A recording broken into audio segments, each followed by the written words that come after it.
Hello guys, welcome to Cognitive Hub Talent Tutorials. In this video, I am going to explain about two most important components in Talent Studio, that is nothing but T hash input and T hash output. Now without wasting any time, let's dive into the topic. So first of all, I would like to tell you where we are gonna use this T hash input as well as T hash output components in Talent Studio. So how, like, why we are using these two components is normally whenever you are using this file from the local system. Suppose if you want to use that the same file multiple times inside the single job, then instead of retrieving the same file from the same path from like every time, suppose let us consider if you have a file known as some xyz.txt, and if you are gonna use and suppose let us assume that that file is some 10 MB or contains some 10 million or 20 million records, and if you are trying to use the same file for 10 times in the same job, it will consume a lot of time in order to retrieve the data from the local system to the studio or some repository or some server to the talent job. So instead of avoiding that, what we are gonna use that is we have two components known as T hash input as well as T hash output components. So within that, what we are gonna use that is we are gonna load only one time from the local system to the talent job, and once it got loaded, we are gonna store we are gonna do whatever the operations that we want, and we are storing that in a some t hash t hash output component. So once we are saved that in the t hash output component, whenever we are gonna use that same file from the local system, instead of for using the t file input delimited or t file input xml some input components, we will be using the t hash input component, and we will be connecting the whatever the output component that we have connected to the t hash input component. So in that way, we will be reducing the number of retrieval from the local system to the talent job, or it may be server to the talent job. So it will be useful to reduce the memory as well as instead of retrieving, it will also reduce the time to do the operations as well. So for that, what I am doing is just to illustrate those two components, I am just explaining with the simple file. I am not considering the very big files here. So here this is the file that I took. So irrespective of the file name, what I did is just a student ID here and enroll subjects. Suppose if you consider this student ID, it is considering some enroll subject as algorithms.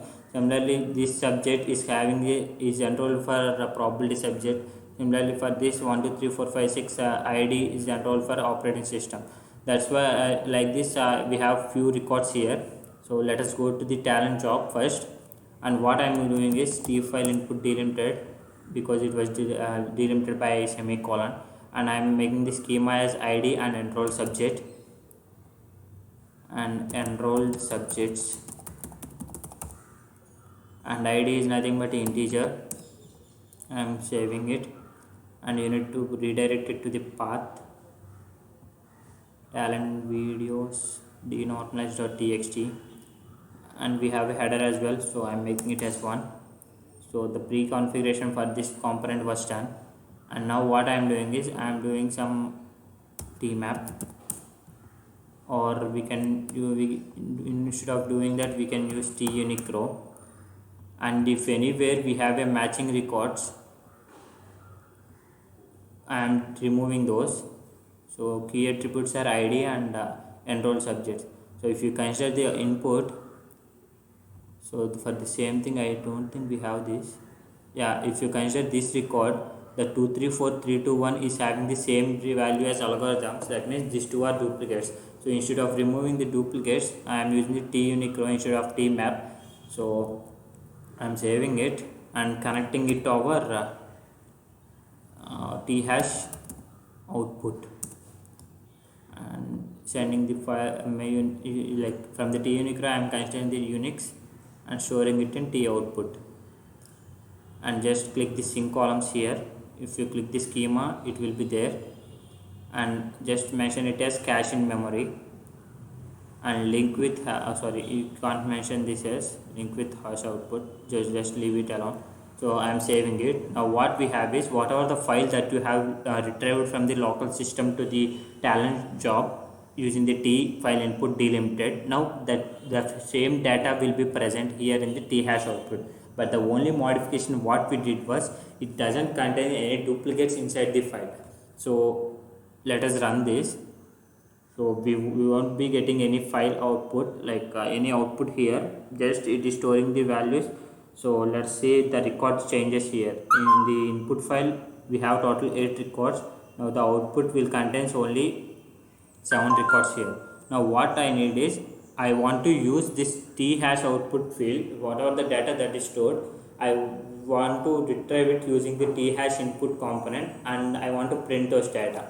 So for that what I am doing is, I am using T hash input component here, and if you double click this, use the component list. So suppose if you have a multiple T hash outputs here, suppose if you are taking the same file here, and if you replicate it, or if you are using some T map, if you are collecting the what are the matching records into the one value and unmatched records to the another T hash output, so you will be having the multiple T hash outputs. So in that case it will ask, so for which component you need to map it. So whether it is T hash output 1 or T hash output 2, you need to be very careful about what is the exact output that you want to retrieve. So based upon that, based upon the name that you have given, you need to retrieve it. Here we have only T hash output, so there won't be any issues. So it automatically retrieved it. So click this.